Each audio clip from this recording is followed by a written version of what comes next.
गेल्या कित्येक दिवसापासून आपण त्या विश्वासरूपी जिन्याकडे पाहत आहोत आणि दररोज आपण एक एक पायरी आपण वर वर चढत आहोत. आणि ह्या विश्वासरूपी जिन्यामध्ये अनेक विश्वासवीर पाहिले. उदाहरणार्थ हबेल पाहिला, हनोकाचा विश्वास पाहिला, नोहाचा विश्वास पाहिला, अब्राम साराचा विश्वास पाहिला, इसहाक आणि याकोब आणि योसेफ आणि मोशे या सर्वांचा विश्वास पाहिला. किंबहुना इस्रायल मंडळीचा देखील आपण विश्वास पाहिला. आणि ह्या 24 पायऱ्या आपण चढलेलो आहोत. आणि आज ह्या 25व्या पायरीकडे चढत असताना आपण इब्री लोकास पत्र 11वा अध्याय आणि वचन 31 वाचूया. देवाच्या वचनात असं लिहिलं आहे, राहाब कसबीनीने स्नेहभावाने हेरांचा स्वीकार विश्वासाने केल्यामुळे अवज्ञा करणाऱ्यांबरोबर तिचा नाश झाला नाही. या वचनाच्या आधारावर आजच्या या संदेशाचं शीर्षक मी देऊ इच्छितो, विश्वासातील सुरक्षा. आणि ज्यावेळेस आम्ही पाहतो की हाबेल, हनोक किंवा नोहा, अब्राहम किंवा मोशेपर्यंत आम्ही ह्या विश्वासवीरांकडे ज्यावेळेस पाहतो की त्यांच्या विश्वासी ह्या जीवनामध्ये अनेक पडझड झालेली पाहतो. परंतु त्या पडझड झाली तरी सुद्धा प्रभूने या लोकांना विश्वासवीरांच्या यादीमध्ये नमूद केलेलं आहे त्यांची नावे. परंतु ज्यावेळेस ह्या 31व्या वचनाकडे आम्ही पाहतो की राहाब कसबीनी हिचं नाव विश्वासवीरांच्या यादीमध्ये अनेकांच्या भुवया वर जात असेल. कारण राहाब ही कसबीनी हे मराठी शब्द आहे आणि ह्या इंग्रजीमध्ये त्याचा अर्थ आहे राहाब प्रॉस्टिट्यूट, म्हणजे राहाब वेश्या असा तिचा अर्थ होतो. प्रियानो, राहाब वेश्येचा विश्वासवीरांच्या यादीमध्ये समावेश, प्रवेश कसा काय? आणि म्हणून आजच्या या संदेशाच्या द्वारे या रहाबेच्या विश्वासी जीवनाकडे पाहू. एका बाजूला रहाबेला ठेवू आणि एका बाजूला आपण कारण राहाब ज्याप्रमाणे विश्वासवीरांच्या यादीत आली, त्याचप्रमाणे तुम्ही आणि मी देखील राहाबेप्रमाणेच विश्वासवीरांच्या यादीत आलो. कारण राहाबेच्या जीवनात आम्ही पाहतो अंधकाराच्या कृत्यामध्ये अडकलेली राहाब आम्ही या पूर्ण यहोशुवाच्या पुस्तकात आम्हाला दिसत आहे. त्याचप्रमाणे आम्ही देखील अंधकाराच्या परिस्थितीमध्ये होतो. देवाच्या वचनात आम्हाला असं दिसत आहे की आमच्या विचारांमध्ये अंधकार होता, आम्ही अंधकाराची प्रजा अशी होती आणि स्वतः आम्ही असे अंधकार असे होतो. अशा अंधकाराच्या कृत्यामधून प्रभूने आम्हाला बाहेर काढलं आणि प्रकाशाची प्रजा असं केलेलं आहे. त्याचप्रमाणे राहाब जी अंधकारात त्या कृत्यांमध्ये अडकलेली होती. जर तुम्हाला माहित असेल तर योहानाच्या शुभवर्तमानामध्ये 4थ्या अध्यायामध्ये त्या शमरोनी स्त्रीची परिस्थिती, त्याचप्रमाणे राहाबेची देखील परिस्थिती आहे. त्या पापाच्या दलदलीत अडकलेल्या या बहिणी, अंधकाराच्या कृत्यामध्ये अडकलेल्या या बहिणी यांना प्रभूने बाहेर काढलं आणि अंधकारातून बाहेर काढून त्याच्या अद्भुत प्रकाशात त्यांना पाचारण केलं. आज आम्ही पाहणार आहोत विश्वासातील सुरक्षा. का? कारण देवाच्या वचनात असं आलं आहे की अवज्ञा करणाऱ्यांबरोबर तिचा, म्हणजे कुणाचा? राहाबेचा नाश झाला नाही. अवज्ञा केलेल्यांबरोबर तिचा नाश झाला नाही आणि भविष्यात आमचा देखील नाश होणार नाही. आणि म्हणूनच म्हटलो, एका बाजूला राहाबेला ठेवा आणि एका बाजूला आपण स्वतःला ठेवूया. पहिला मुद्दा या संदेशाचा की राहाबेचा विश्वासवीरांच्या यादीत झालेला प्रवेश. पहिला मुद्दा, विश्वासाची सुरुवात आम्ही पाहतो. विश्वासाची सुरुवात आणि या सर्व घटना आम्हाला यहोशुवाच्या पुस्तकात 2ऱ्या अध्यायामध्ये दिसते. माझ्याबरोबर यहोशुवाचं पुस्तक काढा आणि 2रा अध्याय आपण वाचूया. देवाच्या वचनात पहिलं वचन असलेलं आहे की नूनाचा मुलगा यहोशुवा याने गुप्तपणे 2 हेर शिट्टीम येथून पाठविले. त्याने त्यांना सांगितले की जा व तो देश व विशेषतः यरीहो हेरून या. त्याप्रमाणे ते गेले आणि राहाब नावाच्या वेश्येच्या घरी उतरले. ते 2 हेर तिच्या घरी उतरले. प्रियांनो, सर्व गोष्टी जर आम्ही वाचत गेलो तर कदाचित वेळ पुरणार नाही, परंतु वेळेअभावी आपण 8 ते 11 ही वचने वाचूया. इकडे ते हेर झोपी जाण्यापूर्वी ती स्त्री त्यांच्याकडे धाब्यावर गेली आणि त्यांना म्हणाली, परमेश्वराने हा देश तुम्हाला दिला आहे. आम्हाला तुमची दहशत बसली आहे आणि देशातील सर्व रहिवाशांची तुमच्या भीतीने गाळण उडाली आहे, हे मला ठाऊक आहे. कारण तुम्ही मिसर देशाहून निघाला तेव्हा तुमच्या समोर परमेश्वराने तांबड्या समुद्राचे पाणी कसे आटविले आणि यार्दने पलीकडे राहणारे अमोऱ्यांचे दोन राजे सियोन व ओग यांचा तुम्ही कसा समूळ केला, हे आमच्या कानी आले आहे. राहाब त्या दोन हेरांशी बोलत आहे आणि त्या दोन हेरांशी बोलत असताना तिचा प्रमुख जो विषय आहे तो आहे परमेश्वराचं सामर्थ्य, परमेश्वराचं अद्भुत कृत्य. कुणाविषयी? इस्रायलाविषयी केलेलं हे अद्भुत कृत्य. काय केलं परमेश्वराने? की तुमच्यासाठी तांबडा समुद्र दुभागला, आटविला, त्याचे दोन भाग केले, तुम्ही त्याच्यामधून चालले, हे आमच्या कानी आले. त्याच्यानंतर काय? अमोऱ्यांचे दोन राजे सिहोन व ओग यांचा तुम्ही कसा समूळ नाश केला परमेश्वराच्या सामर्थ्याने, हे आमच्या कानी आले आहे. पहिला मुद्दा, विश्वासाची सुरुवात वार्तेने. त्या ठिकाणी असलेलं आहे, हे आमच्या कानी आले आहे. म्हणजे आमच्या कानी म्हणजे यरीहोतील प्रत्येक मनुष्याच्या कानी आलेले आहे. रोम करासपत्र 10वा अध्याय वचन 17 मध्ये देवाचा दास पाऊल म्हणतो, विश्वास वार्तेने व वार्ता ख्रिस्ताच्या वचनाच्या द्वारे होते.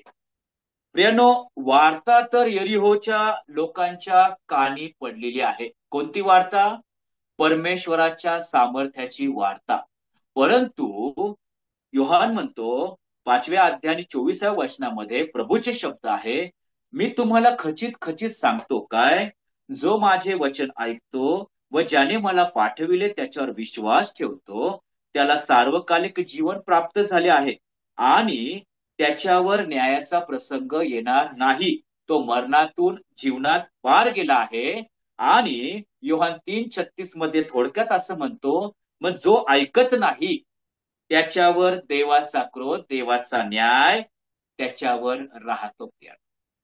वार्ता यरीहोच्या कानी आलेली आहे. प्रभू आपल्या शिष्यांशी बोलत असताना, लोकांशी बोलत असताना तो म्हणतो, जो माझं वचन ऐकतो, विश्वास ठेवतो, तो जीवनातून पार गेला, देवाचा त्यांच्यावर क्रोध राहणार नाही. परंतु जो ऐकत नाही, योहान 3:36 प्रमाणे त्यांच्यावर प्रभूचा न्याय येणार आहे, देवाचा क्रोध नेहमी त्यांच्यावर राहतो. आता हीच बाब यरीहोच्या लोकांविषयी लिहिलेली आहे की त्यांचा समूळ नाश झाला. म्हणजे काय? की सर्वांच्या कानी वार्ता गेली परमेश्वराच्या अद्भुत कार्याची, परंतु त्यांनी विश्वास ठेवला नाही. विश्वासाची सुरुवात कशाने आहे? वार्तेने आहे. प्रिय, तुमचा आणि माझा हाच अनुभव आहे की आमच्याही कानी ख्रिस्ताची वार्ता आली. येशू प्रभू आहे आणि तो वधस्तंभावरती खेळलेला आहे. आज जगाला माहिती आहे ही वार्ता, परंतु या वार्तेवर विश्वास ठेवणारे किती आहेत? अतिशय मोजके लोक आहेत प्रियानो. आणि म्हणूनच इब्री लोकास पत्र 11वा अध्याय 31व्या वचनामध्ये असं लिहिलं आहे की त्या लोकांचा नाश झाला. राहाबेने ऐकलेल्या गोष्टींवर विश्वास ठेवला, तिचा नाश झाला नाही. पहिला मुद्दा, विश्वासाची सुरुवात वार्तेने. दुसरा मुद्दा आपण पाहूया, विश्वासाची कबुली कशाने? अंतकरणाने. या ठिकाणी यहोशुवाच्या पुस्तकात 2रा अध्याय,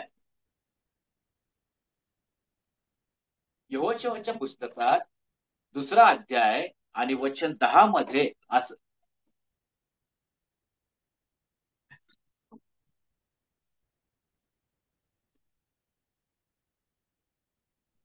एक मिनिट,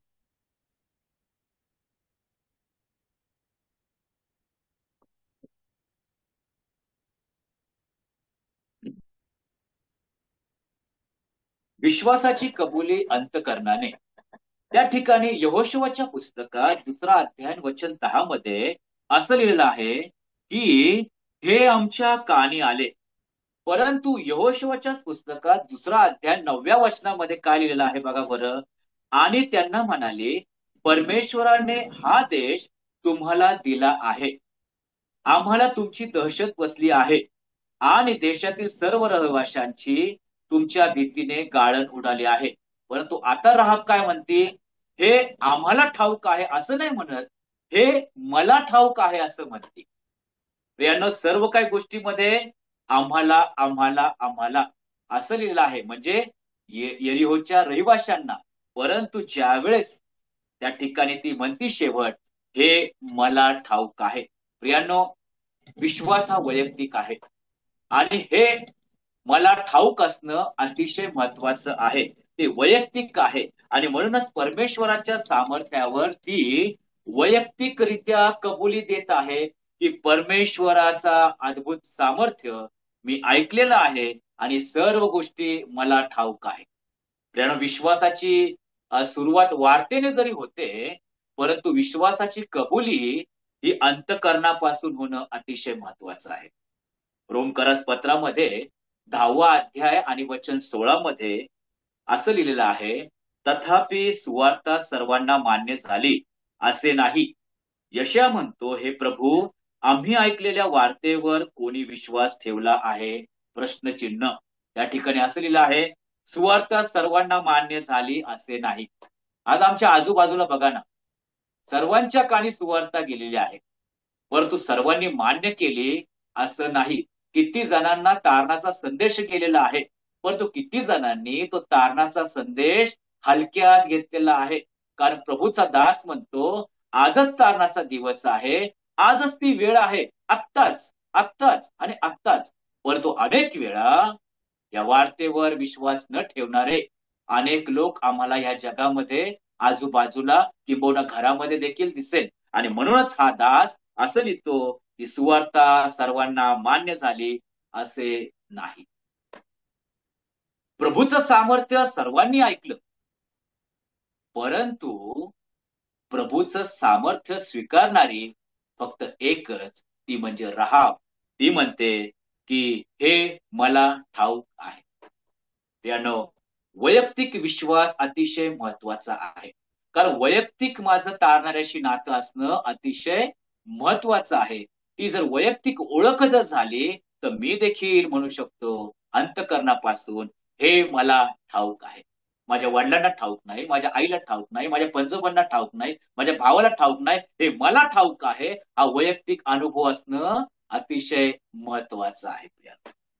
मत्तेकृत शुभवर्तमान 15वा अध्याय वचन 8 मध्ये स्वतः प्रभू असं म्हणत आहे, हे लोक ओठांनी माझा सन्मान करीतात, परंतु त्यांचे अंतकरण माझ्यापासून दूर आहे. कोण हे लोक आहेत? हे लोक नियमशास्त्राधीन, प्रभूच्या नियमांना ओळखणारे, प्रभूला ओळखणारे, प्रभूचा अनुभव घेतलेले, जे थोडक्यात आम्ही आता बघितलं, तांबडा समुद्र असो किंवा अमोऱ्यांचे राजे असो किंवा मान्ना खाणारे असो किंवा अनेक असे लावे पक्षी खाणारे असो, हे सर्व लोक जे आहेत हे प्रभूच्या आजूबाजूला आहे. आणि त्या लोकांविषयी म्हणतो, हे लोक ओठांनी माझा सन्मान करीतात, परंतु त्यांचं अंतकरण माझ्यापासून दूर आहे. हीच परिस्थिती आज जर आम्ही घेतली की पवित्र शास्त्र अनेकांच्या घरी आहे आणि सर्व गोष्टी त्या पवित्र शास्त्रात नमूद आहे. ख्रिस्ताचे अद्भुत कार्य जे वधस्तंभावरती केलं, ते किंबहुना कानागाव या ठिकाणी पाण्याचा द्राक्षरस केला, तो सगळा मधला भाग आम्हाला सर्वांना माहिती आहे. तरी सुद्धा अनेकांचं अंतकरण प्रभूपासून दूर आहे. राहाब म्हणते, हे मला वैयक्तिकरित्या ठाऊक आहे. पवित्र शास्त्रातील ख्रिस्त जो वधस्तंभावरती खेळला, हा वैयक्तिकरित्या मला जर ठाऊक झाला, तर मी असं बोलू शकतो की हे आमच्या कानी पडले, ठीक आहे, परंतु हे आता मला ठाऊक आहे. विश्वासाची कबुली अंतकरणापासून आम्हाला राहबेच्या जीवनातून दिसते. म्हणूनच अवज्ञा करणाऱ्यांबरोबर तिचा नाश झाला नाही, परंतु ज्यांनी फक्त ऐकलं ऐकलं ऐकलं, कानाची खाज फक्त जिरवली, त्यांचा नाश झालेला आहे. तिसरा मुद्दा, विश्वासाचा पुरावा कशाने? क्रियाने. यहोशुआचं पुस्तक 2रा अध्याय आणि वचन 1 ते 6 आपण वाचूया. त्या ठिकाणी असलेलं आहे की ते लोक राहाब नावाच्या वेशीच्या घरी उतरले. वचन 2, मग कोणी यरीहोच्या राजाला खबर दिली की काही इस्रायल लोक देशाचा भेद करण्यासाठी, रेखी करण्यासाठी आज रात्री येथे आले आहेत. तेव्हा यरीहोच्या राजाने राहाबेला निरोप पाठविला की जे पुरुष तुझ्याकडे येऊन तुझ्या घरात उतरले आहेत त्यांना बाहेर काढ, कारण साऱ्या देशाचा भेद काढण्यासाठी ते आले आहेत. त्या दोघा पुरुषांना लपवून ती स्त्री म्हणाली, माझ्याकडे कोणी पुरुष आले होते खरे, पण ते कुठले होते हे मला ठाऊक नाही. अंधार पडल्यावर वेस लावून घेण्याच्या वेळी ते निघून गेले. ते कुठे गेले ते मला ठाऊक नाही. तुम्ही लवकर त्यांचा पाठलाग करा, म्हणजे त्यांना गाठाल. परंतु ते लोक राहाब कसबिनीच्या घराच्या धाब्यावर होते. कोणी लपवलं होतं? राहाबेने लपवलं होतं. स्वतः राजाचं फरमान त्या ठिकाणी आम्हाला दिसतं. ते शोधायला आले होते, कारण ते हेर होते प्रियांनो. आज हेर आम्हाला माहिती आहे, जर आपल्या देशाचे हेर देशासाठी जर कोणी हेरावयास जर कोणी हेर आले तर त्यांना आपले सैनिक किंवा आपली गुप्तचर संघटना हे पकडतात आणि मग त्यांचे किती हाल होतात, किंवा कोणत्याही देशाचे असो, ती परिस्थिती आम्हाला माहिती आहे. प्रियानो, हे इस्रायली होते आणि एरिहोच हेरी करण्यासाठी, रेकी करण्यासाठी हे त्या ठिकाणी आले होते. अतिशय रागारागाने हे लोक त्यांना शोधत होते. परंतु वचन 4 मध्ये त्या दोघा पुरुषांना तिने लपवून ठेवले. काही दिवसांपूर्वी दोन जे आई वडील होते, अमराम आणि योखबेद, यांनी देखील आपल्या पुत्राला मोशेला राजाच्या त्या क्रोधापासून लपविलं होतं. प्रियानो, त्या ठिकाणी आम्ही पाहिलं होतं की राजाचा क्रोध भयंकर होता, परंतु लपवून ठेवण्याच्या प्रक्रियेमध्ये सरळ सरळ त्यांनी मृत्यूला आव्हान दिलं होतं. जर मोशे सापडला असता तर मोशेच नाही तर अमराम आणि योखबेद देखील मेले असते. या ठिकाणी अशीच परिस्थिती आहे. राहाबेने आपल्या मृत्यूची पर्वा न करता त्या हेरांना आपल्या घराच्या धाब्यावर लपवून ठेवले. विश्वास काय आहे? विश्वासाचा पुरावा काय आहे? जर माझ्या जीवनात क्रिया नाही तर याकोब म्हणतो की विश्वास क्रिया वाचून निर्जीव आहे. आज प्रभूसाठी मी मरावयास तयार आहे का? आज सर्व प्रभूविषयी मी चांगल्या चांगल्या गोष्टी बोलतो, पण अशी काही गोष्ट जी मृत्यूसारखी माझ्या समोर आली तर प्रभूसाठी मी उभा राहील का? पहा ना, आम्ही पाहतो पेत्राच्या जीवनामध्ये की 3 वेळा प्रभूला त्याने नाकारलं. ते घाबरला होता. कशासाठी? कोणाला घाबरला होता? तो मृत्यूला घाबरला होता. कारण त्याला माहिती आहे की प्रभू येशू ख्रिस्ताचा संबंध जर माझ्या बरोबर त्या रात्री जोडला तर प्रभूच्या बाजूला वधस्तंभावर मी देखील खिळला जाईल. आणि म्हणून 3 वेळा पेत्र आम्हाला नाकारताना दिसतो. परंतु तोच पेत्र प्रेषितांची कृत्ये 2 अध्याय आणि वचन 14 मध्ये काय दिसतं? तेव्हा पेत्र काय 11 प्रेषितांबरोबर उभा राहून त्यांना मोठ्याने म्हणाला. कोणाला म्हणाला? यहुदी लोकांना. अहो यहुदी लोकांनो व यरुशलेमेतील रहिवाशांनो, हे लक्षात आणा व माझे बोलणे ऐकून घ्या. त्या लोकांना तो घाबरला होता. यहुदी लोकांना, यरुशलेमेतील लोकांना जो घाबरला होता, तो पेत्र उभा राहिला. काय आहे विश्वास? क्रिया. काय क्रिया केली? तो प्रभूसाठी उभा राहिला. तो ज्यावेळेस प्रभू विरुद्ध गेला तो ह्या लोकांबरोबर शेकोटी करत असताना तो बसलेल्या अवस्थेत होता. परंतु प्रभूसाठी उभा राहणं हे विश्वासाचा पुरावा आहे, ती क्रिया आहे प्रियांनो. आज मी माझ्या विश्वासी जीवनामध्ये प्रभूसाठी किती वेळा उभा राहतो? जे प्रभू विरुद्ध आहे, पाऊल म्हणतो की जे प्रभू विरुद्ध आहे, जे तर्कवितर्क आहे, प्रभूच्या वचनाविरुद्ध आहे, जी भेसळ आहे, अशा प्रत्येक गोष्टी विरुद्ध, जे प्रभू विरुद्ध जे उंच उंच मनोरे तयार केलेले आहेत त्या जगाने, ते प्रत्येक मनोरे आम्ही पाडतो, त्यांना ख्रिस्ता पुढे मान वाकावयास लावतो. प्रियांनो, आज मंडळीमध्ये असो किंवा आपल्या कुटुंबामध्ये असो, प्रभू विरुद्ध जी गोष्ट आहे त्याच्या विरुद्ध मी उभा राहतो का? पेत्राप्रमाणे आम्ही शेकोटी करत त्यांच्या बरोबर बसतो? परंतु प्रभूच्या कृपेने, प्रभूच्या दयेने प्रभूने पुन्हा त्याला पाचारण केलं आणि तो विश्वास आम्हाला दिसतो. पेत्र उभा राहिला. एवढंच नाही तर तो प्रभूविषयी बोलू लागला की त्या ख्रिस्ताला तुम्ही वधस्तंभावरती खिळलं, त्याला प्रभूने ख्रिस्त आणि प्रभू करून ठेवलेला आहे. प्रियांनो, आमचा विश्वास क्रिया वाचून निर्जीव आहे. राहाबेचा विश्वास पहा, की त्याचा पुरावा काय आहे? तिने क्रिया केली. राजाच्या फरमानाला न जुमानता, मृत्यूचं भय न मानता तिने त्यांना आपल्या घराच्या धाब्यावर लपवून ठेवले. तिसरा मुद्दा, विश्वासाचा पुरावा ही क्रिया आहे. चौथा मुद्दा आपण पाहूया. इब्री लोकासपत्र 11वा अध्याय 31व्या वचनामध्ये त्या वचनाचा शेवटचा भाग, अवज्ञा करणाऱ्यांबरोबर तिचा नाश झाला नाही. अवज्ञा करणाऱ्यांबरोबर तिचा नाश झाला नाही. विश्वासाचा परिणाम काय आहे? एक, विश्वासाची सुरुवात वार्तेने. दुसरी गोष्ट, विश्वासाची कबुली अंतकरणाने. विश्वासाचा पुरावा क्रिया करून. तर विश्वासाचा परिणाम आज्ञा पालन असणं अतिशय महत्वाचं आहे. बघा बरं, यहोशुवाच्या पुस्तकात 2रा अध्याय वचन 18 मध्ये आपण येऊया. त्या ठिकाणी असं लिहिलं आहे, वचन 17 पासून वाचू. ते पुरुष तिला म्हणाले होते, तू आमच्याकडून जी शपथ वाहिली आहे तिच्या बाबतीत आम्हाला दोष न लागो. मात्र आम्ही या देशात येऊ तेव्हा ज्या खिडकीतून तू आम्हाला उतरविले तिला हा किरमिजी दोर बांध, आणि या घरात तुझे आईबाप, भाऊबंद आणि तुझ्या बापाचे संबंध घराने तुझ्या जवळ एकत्र कर. कोणी तुझ्या घराबाहेर रस्त्यावर गेला तर त्याच्या रक्तपाताचा दोष त्यांच्याच माथी राहील. आमच्यावर त्याचा दोष राहणार नाही. पण घरात तुझ्याबरोबर जो असेल त्यांच्यावर कोणी हात टाकला तर त्यांच्या रक्तपाताचा दोष आमच्या माथी राहील. थोडक्यात काय?